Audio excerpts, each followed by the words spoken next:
സർക്കാരിന്റെ വനനിയമ ഭേദഗതി ബില്ലിൽ നിന്നുള്ള പിന്മാറ്റം ബുദ്ധിപരമാണ്. വിഷയത്തെ ഉയർത്തിക്കാട്ടിയായിരുന്നു PV അൻവറിന്റെ രാഷ്ട്രീയ കാട്ടിക്കൂട്ടലുകൾ. തൃണമൂൽ കോൺഗ്രസിന്റെ ഭാഗമാകുമ്പോൾ വനനിയമ ഭേദഗതി വിഷയത്തിൽ തുടർ പ്രക്ഷോഭങ്ങളായിരുന്നു അൻവറിന്റെ ലക്ഷ്യം. അൻവറിന്റെ പോരാട്ടമുന ഒടിക്കുകയും മതന്യൂനപക്ഷങ്ങളെ ഒപ്പം നിർത്തുകയുമാണ് വിഷയത്തിൽ മുന്നോട്ടില്ലെന്ന നിലപാട് സ്വീകരിക്കുന്നതിലൂടെ സർക്കാർ ചെയ്യുന്നത്. നിലവിലെ വനനിയമ ഭേദഗതിയിൽ ആശങ്ക ഉയർന്നിട്ടുണ്ടെന്നും ഇത് പരിഹരിക്കാതെ മുന്നോട്ട് പോകില്ലെന്നും മുഖ്യമന്ത്രി തന്നെയാണ് കഴിഞ്ഞ ദിവസം പൊതുസമൂഹത്തോട് പറഞ്ഞത്. കർഷകർക്ക് ആശങ്കയുണ്ടാക്കുന്ന ഒരു നിയമവ്യവസ്ഥയും നടപ്പാക്കില്ലെന്നും നിയമ ഭേദഗതി വേണ്ടെന്ന് വെക്കാനാണ് തീരുമാനമെന്നും മുഖ്യമന്ത്രി പറഞ്ഞു. അതേസമയം 38,863 ചതുരശ്ര മീറ്റർ വനമാണ് കേരളത്തിലുള്ളത്. വനം സംരക്ഷിക്കപ്പെടണം. ജനസാന്ദ്രതയും ഭൂമിശാസ്ത്ര രീതികളും കണക്കിലെടുത്താകണം എല്ലാ നിയമങ്ങളും നടപ്പാക്കേണ്ടത്. ജനങ്ങളെ ആശങ്കയിലാക്കുന്ന ഒരു നിയമ ഭേദഗതിയും ഈ സർക്കാരിന്റെ കാലത്ത് ഉണ്ടാകില്ല. നിയമ ഭേദഗതി സർക്കാർ തുടരില്ലെന്നും പിണറായി വിജയൻ വ്യക്തമാക്കിയിരുന്നു. സർക്കാർ യു-ടേൺ അടിച്ചത് നന്നായി, അല്ലെങ്കിൽ സർക്കാരിന്റെ ജനങ്ങൾ യു-ടേൺ അടിച്ചേനെ എന്നായിരുന്നു PV അൻവറിന്റെ മറുപടി.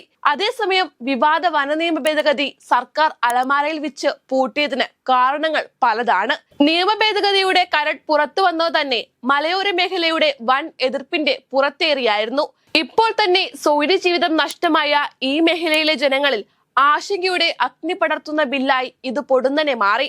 വനോദ്യോഗസ്ഥർക്ക് അമിതാധികാരം നൽകുന്ന വ്യവസ്ഥകളടങ്ങിയ ബിൽ നിയമമാക്കുന്നതോടെ ഈ മേഖലയിൽ നിന്നും തങ്ങളൊക്കെ സ്വമേധയാ കുടിയൊഴിപ്പിക്കപ്പെടുമെന്ന് ആശങ്ക പൊതുവെ ജനങ്ങളിൽ ഉണ്ടായിരുന്നു. എല്ലാത്തിനും ഉപരിയായി വർദ്ധിച്ചു വരുന്ന മനുഷ്യമൃഗ സംഘർഷങ്ങളും ഇതിനൊപ്പം വനപാലകർക്ക് എല്ലാ അധികാരങ്ങളും ലഭിക്കുന്ന നിയമം കൂടിയായാൽ തങ്ങളുടെ ജീവിതമാർഗവും ജീവിത മേഖലയും ഉപേക്ഷിക്കേണ്ടി വരുമെന്ന ആശങ്ക വൻതോതിൽ ഈ മേഖലയിലെ ജനങ്ങളിൽ സൃഷ്ടിക്കപ്പെട്ടു. മുതലെടുപ്പുമായി CPM വിമതൻ PV അൻവർ ആദ്യം രംഗത്തിറങ്ങി അറസ്റ്റിലായി രക്തസാക്ഷിയായി. പിന്നാലെ അൻവർ ഈ വിഷയത്തിൽ തൊടുത്ത അമ്പുകൾ ശക്തമായി പതിച്ചത് LDF സർക്കാരിന്റെ ഹൃദയത്തിലായിരുന്നു. മാത്രമല്ല, ഈ വിഷയത്തിൽ മലയോര മേഖലയിൽ ഏറെ സ്വാധീനമുള്ള ക്രിസ്ത്യൻ സഭകളുടെ എതിർപ്പ് മുതലെടുക്കാനുള്ള അൻവറിന്റെ ശ്രമങ്ങളിലെ അപകടവും മുഖ്യമന്ത്രിയും CPM-ഉം തിരിച്ചറിഞ്ഞു. ഇതിനിടെ മലയോര പ്രചരണ യാത്ര എന്ന പ്രഖ്യാപനം UDF നടത്തുകയും ചെയ്തു. ജനുവരി 27 മുതൽ ഫെബ്രുവരി 5 വരെ കേരളത്തിന്റെ മലയോര മേഖലയുടെ വടക്കേറ്റമായ ഇരിക്കൂറിൽ നിന്ന് ആരംഭിച്ച് തിരുവനന്തപുരം ജില്ലയിലെ അമ്പൂരിയിൽ സമാപിക്കുന്ന തരത്തിൽ പ്രതിപക്ഷ നേതാവ് VD സതീശൻ നേതൃത്വം നൽകുന്ന യാത്രയാണ് UDF ആസൂത്രണം ചെയ്തത്. ഈ യാത്ര ഇന്നത്തെ സാഹചര്യത്തിൽ മലയോര മേഖലയിൽ ഉണ്ടാക്കുന്ന സ്വാധീനം അതിവേഗം CPM മനസ്സിലാക്കി. ഈ വർഷം മധ്യത്തോടെ തദ്ദേശ ഭരണ തെരഞ്ഞെടുപ്പ് നടക്കാനിരിക്കുന്ന സാഹചര്യത്തിൽ പ്രത്യേകിച്ചും ഇതുണ്ടാക്കുന്ന ആഘാതം ചെറുതായിരിക്കില്ലെന്ന വിലയിരുത്തലുണ്ടായി. ഇടതിന് തുടർഭരണം ലഭിക്കാൻ സഹായകമാകുന്ന തരത്തിൽ മധ്യ തിരുവിതാംകൂറിലെ ക്രിസ്ത്യൻ മേഖലകൾ LDF-ന് അനുകൂലമാകുന്നതിൽ നിർണായക പങ്കുവഹിച്ച കേരള കോൺഗ്രസ് ജോസ് കെ മാണി വിഭാഗത്തിന് ബില്ല് കീറാമുട്ടിയായി. ലോക്സഭാ തെരഞ്ഞെടുപ്പിൽ കനത്ത തിരിച്ചടി നേരിട്ടതിന് പിന്നാലെ വരുന്ന തദ്ദേശ തെരഞ്ഞെടുപ്പിലും ഇത് തങ്ങളുടെ സ്വാധീന മേഖലകളിൽ വിള്ളലുണ്ടാക്കുമെന്ന തിരിച്ചറിവ് മാണി കോൺഗ്രസിനുണ്ടായി.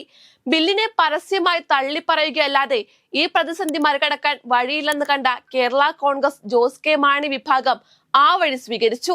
ഇതോടെ ജോസ് കെ മാണി വിഭാഗത്തിന്റെ മുന്നണി മാറ്റം സംബന്ധിച്ച ഊഹാപോഹങ്ങൾ ഉയർന്നു. മുഖ്യമന്ത്രിയെ മാണി വിഭാഗം എതിർപ്പറിയിച്ചത് ഇതെല്ലാം മുന്നിൽ കണ്ടായിരുന്നു. എങ്കിലും UDF യാത്രയും PV അൻവർ അറ്റാക്കുമാണ് ഇപ്പോഴത്തെ സർക്കാർ തീരുമാനത്തിന് പിന്നിലെന്ന കാര്യത്തിൽ ഒരു തർക്കവുമില്ല.